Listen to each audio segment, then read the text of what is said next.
Welcome to the Hybrid Hangout, where we answer your questions and share insights on the latest facility management trends. Whether you're in the office, at home, or anywhere in between, thank you for joining us today. Hello, everyone, and welcome. I'm Jennifer Heath, Director of Product Marketing at FM Systems. And I am Brian Haynes, Chief Strategy Officer at FM Systems. And this is the Hybrid Hangout podcast. Thank you so much for joining us today. This is actually our last episode for 2023. And I'm going to start by saying I'm so glad we did this year. This has been such a fun experience. Thank you to Brian for his time and commitment to doing this. Brian and I realize we kind of have these conversations all the time anyway. So after especially being at our user conference and visiting with our clients, we felt like we wanted to bring more of this content directly to the people who are also thinking about this stuff all the time and talking about it. So it's been a great experience. We're already in planning for 24. So thank you again, Brian, and thank you to all of our listeners who have stayed with us and supported us this year. Yeah, I'm really excited, Jennifer. Hopefully we'll get renewed for season 2. Yep. I think it's looking good. Contracts are coming through. Hopefully you'll get the big contract, and we'll be doing this again next year. I think it'll be a lot of fun. So yeah, it has been a lot of fun. We've covered a lot of different topics. There's a lot of overlap in our topics, but each session we try to kind of dig into a different, unique angle. And today we're looking at the concept of how do you make the hybrid workplace uniquely yours. Every organization really has to think about what does it mean to them? What benefits do they hope to get from making changes? What benefits are they hoping to get from their workplace experience? And one of the common themes has been there is no one size fits all solution. It's going to be a little bit different within every organization. And it's going to be different for organizations over time. The strategies that you choose today, the technology you invest in today, you may find 3 years from now, 5 years from now that you need to change direction. Your workforce may change. Other conditions might fluctuate. And so it's very much an iterative process. One of the things that I have thought a lot about, and we touched on this briefly in our last episode, is the concept of ROI. So return on investment. For years in our industry, that was almost synonymous with cost savings. If you made some kind of a decision, you implemented a new strategy, or you invested in a new technology, you were looking for there to be some kind of cost savings as a result of that. But I think today, as we look at the hybrid workplace and all the different benefits and ways that you can leverage it and implement it, there really is a need to think about what does the return on the investment mean for you? It's not necessarily cost savings anymore. It might be, and that's a very noble goal, but there are a lot of other things you can be looking to accomplish by implementing a different workplace strategy. It might be about improving that employee experience. How do you draw people into your office? How do you encourage collaboration and ideation? That might really be your goal.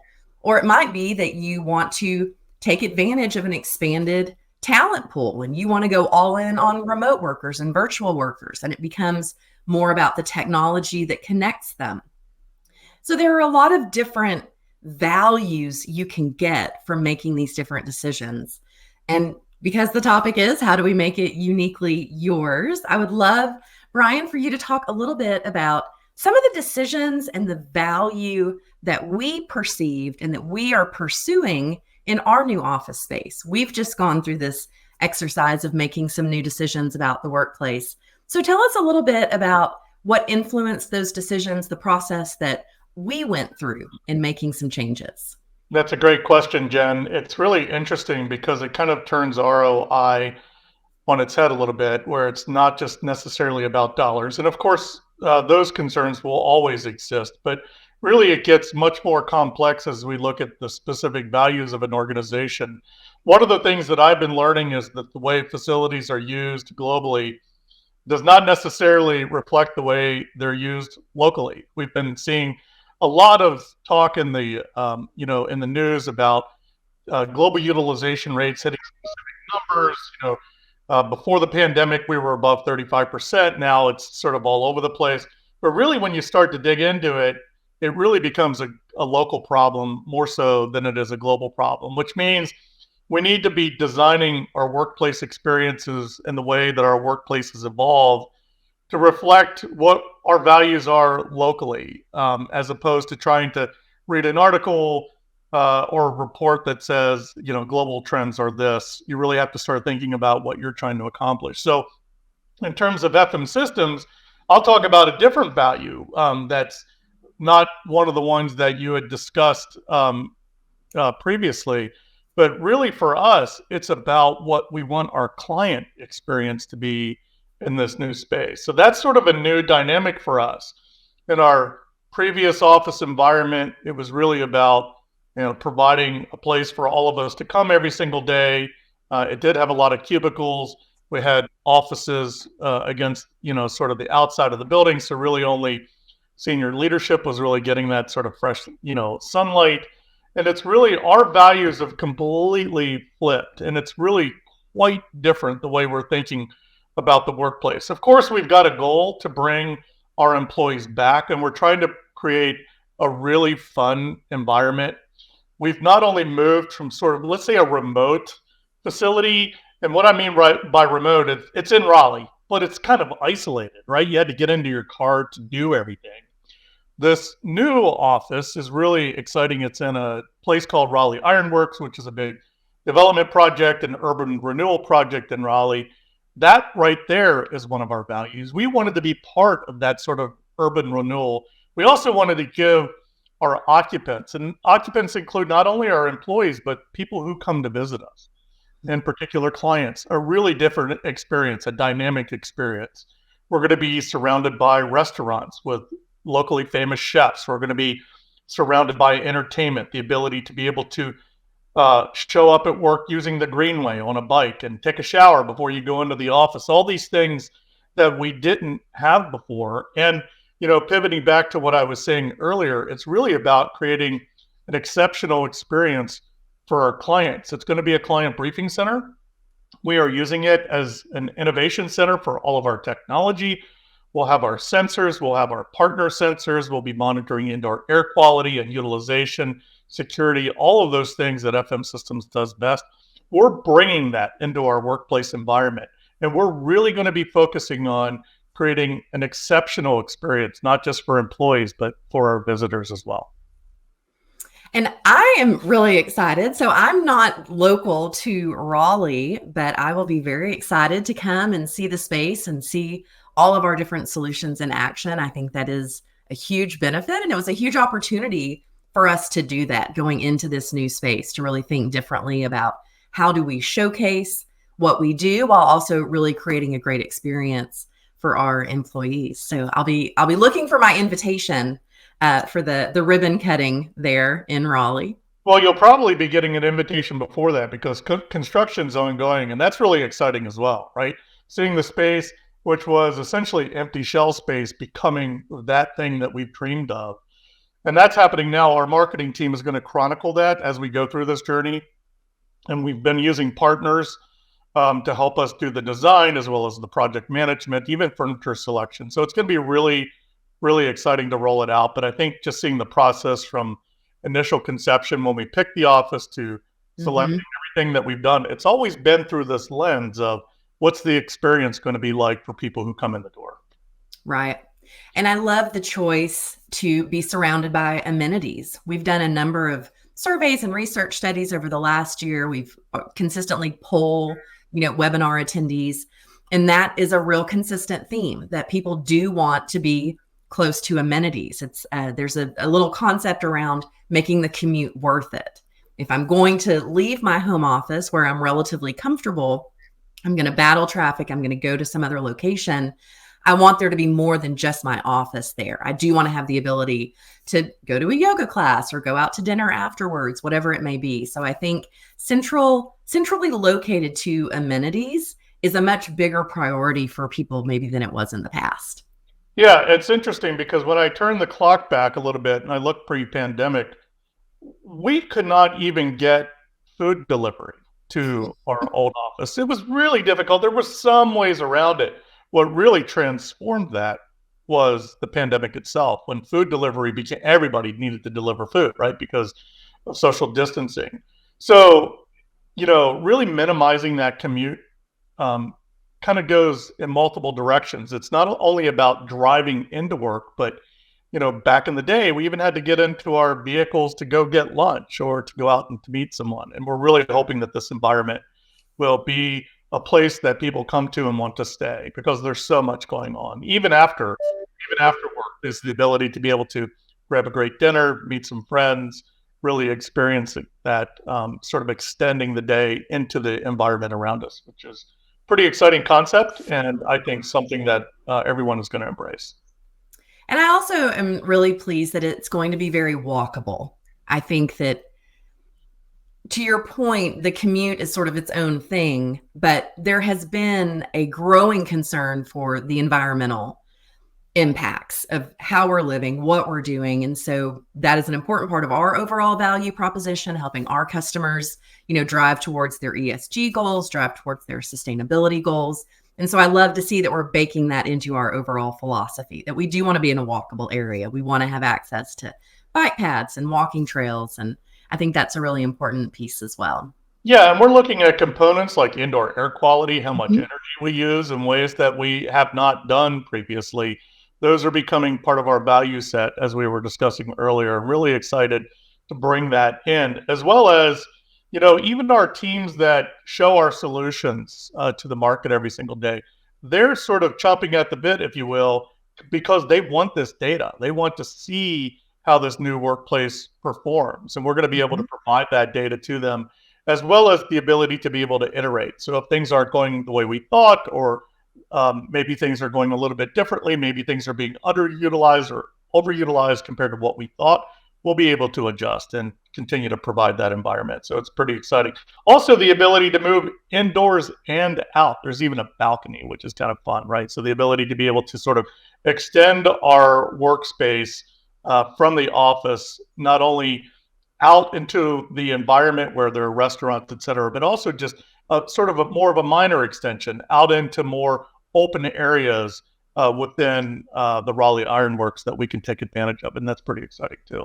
Yeah, that's wonderful. So another component of how to make it uniquely yours, and I'm curious to know how much we did this in our decision-making process. One of the things that I have really seen emerge, and we even talked about this a little bit pre-pandemic as we were talking to our clients about, the positive benefits of hoteling and desk sharing. We talked a lot even back then, but today it's even more relevant. There is a need for synergy between three key departments that really didn't exist before. And those three departments are facility managers, HR, and IT. I think prior to the adoption and the popularity of hybrid work, those three teams could really operate kind of in a silo. They each had their own unique charters, their own unique set of challenges that they were tasked with. They had their own processes, and they could work independently fairly well. But hybrid work has created an overlap in those groups because facilities, in order to manage the unpredictable nature of hybrid, in order to keep virtual and on-site employees connected, facility managers now have to lean on technology in ways that maybe they didn't before. And so being well connected with their IT teams, understanding some of the different cybersecurity threats, understanding some of the challenges around authentication or mobile apps, facility managers have really had to up their game in terms of implementing and leveraging technology. And IT departments have had to start thinking a lot more about portfolio performance and how do you automate building functions, because it's all tying in together. And then the other pillar is HR, because hybrid does give you that ability to potentially expand your talent pool. You can potentially recruit the ideal employee no matter where they are. You're no longer necessarily limited by some geographical boundary.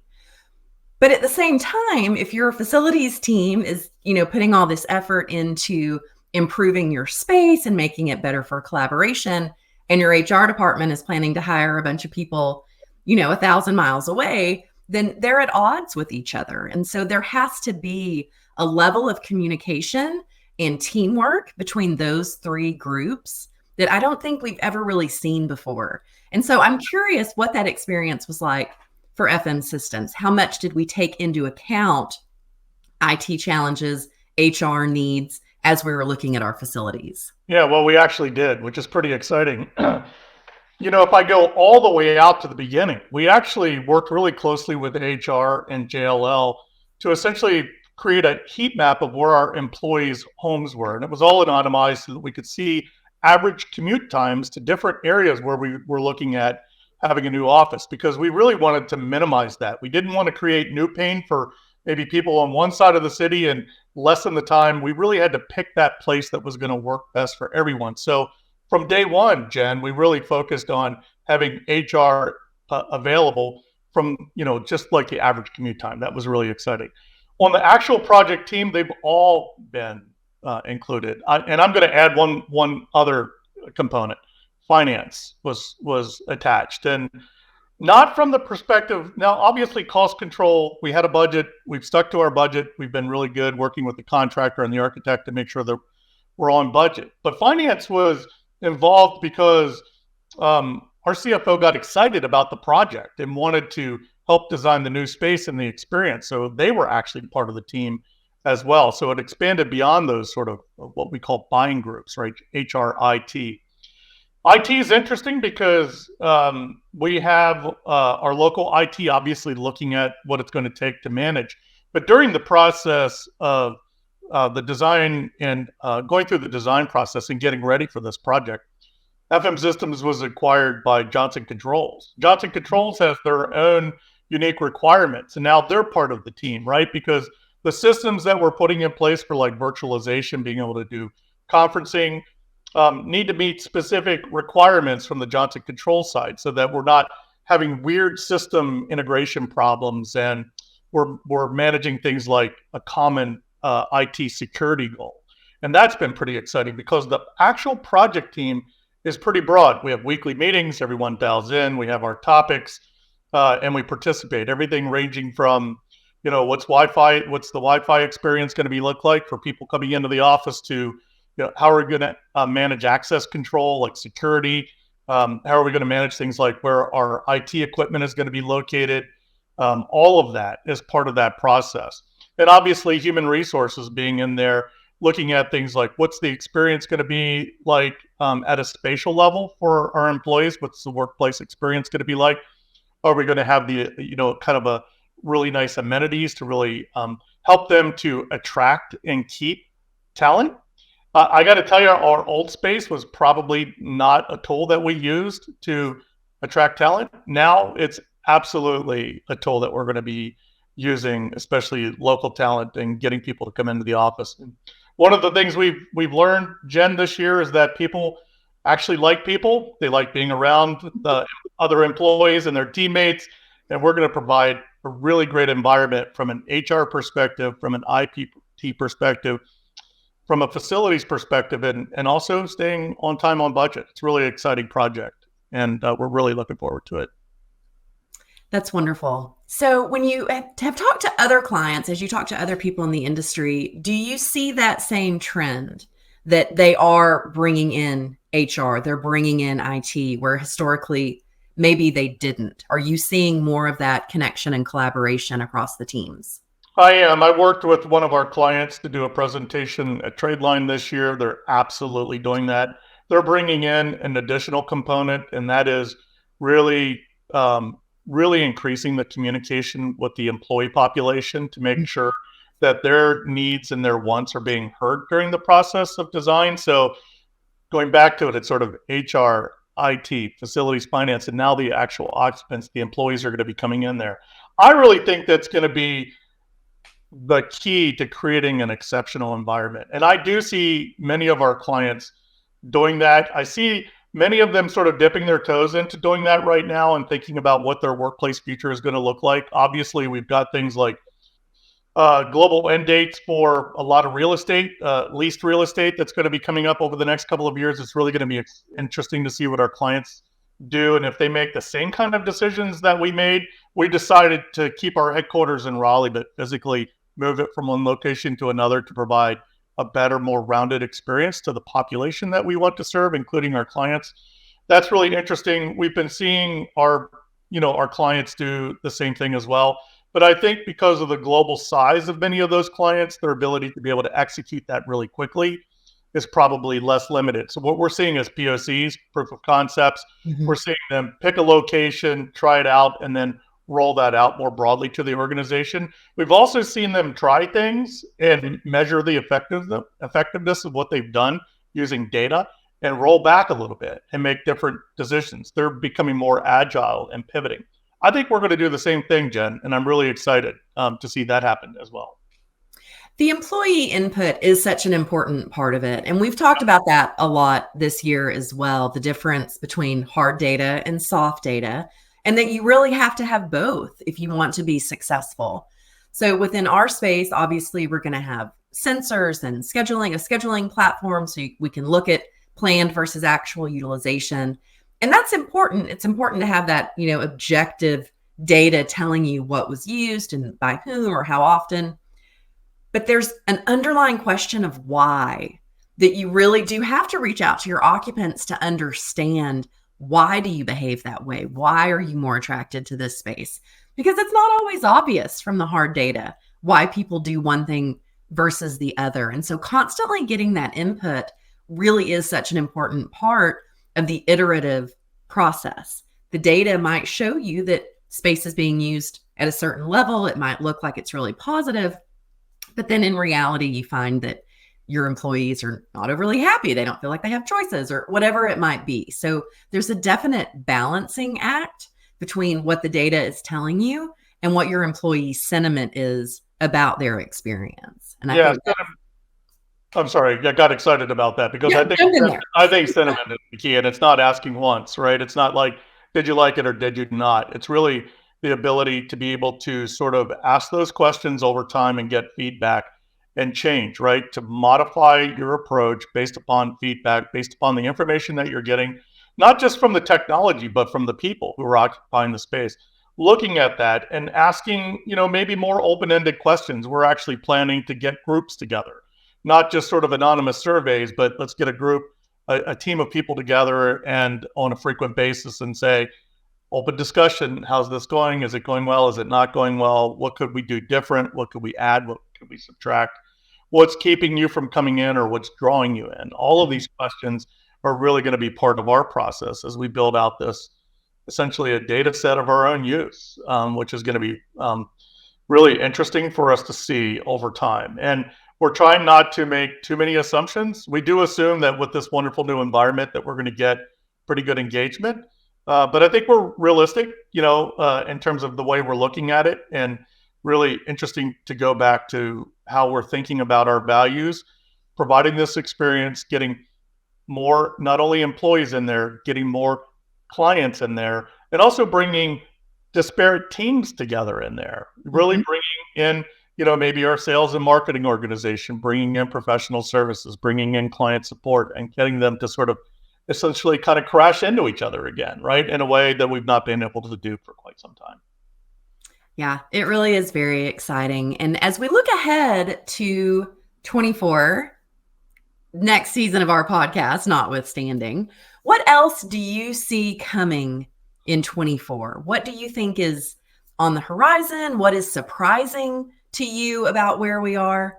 What do you think's on what's up next? So interestingly enough, I'll do a little bit of a plug. I've got a webcast next week on a retrospective on the year as well as prediction for trends. I think one of the things that was most surprising this year was sort of a flatlining of utilization numbers globally. We had predicted, based upon the data, we were seeing utilization increase, and we were seeing it globally, slower in North America, kind of medium. Think of the three bears, right? Sort of like medium in Europe, Middle East, and Asia, and then, or I'm sorry, in Asia being sort of like on fire, right? Like just a huge amount of utilization occurring in facilities in Asia Pacific, which is really interesting, right? So we look at that. I was saying earlier, don't look at things too much globally, think locally, because utilization is more of a local problem than it is a global problem. We saw a flatlining. I'm really going to be curious to see if that continues. It is slightly trending up. I'll be sharing sort of new data that we're getting from our research next week.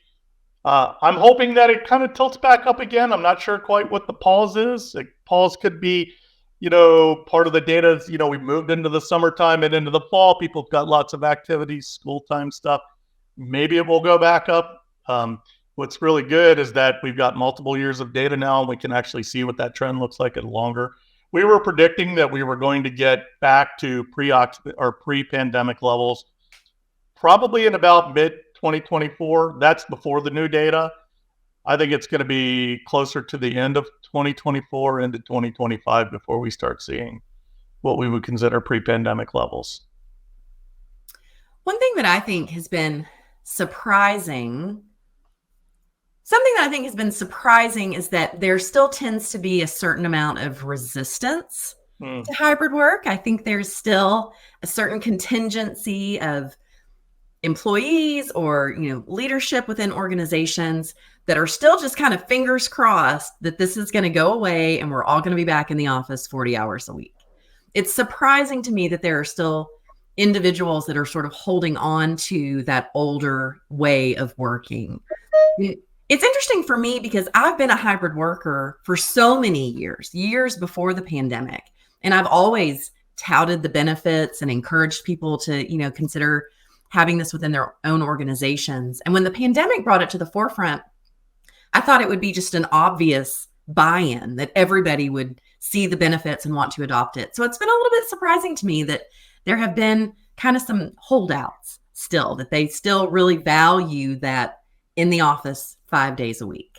I'll agree with you. And I think it's kind of human nature. If it's completely wide open and you say you have to be here 3 days a week or X number of days a week, whatever that may be, people are going to be sort of maybe not real solid on their response. One of our clients that I met with in Houston a few weeks ago said, yeah, we do have a mandate. It's Monday, Tuesday, Wednesday. That's it. You got to be in Monday, Tuesday, Wednesday, Thursday, Friday, do anything you want. They're seeing huge success. And it's interesting because I've been thinking about that, why they're seeing success. And I think it's because it removed the variable from the conversation. Mm-hmm. And I'm going to be curious to see if I see that trend increase, because it is creating success for them, because they have this really vibrant office for the first half of the week. And then the second half of the week, people are able to choose their own adventure, right? They can do whatever they want.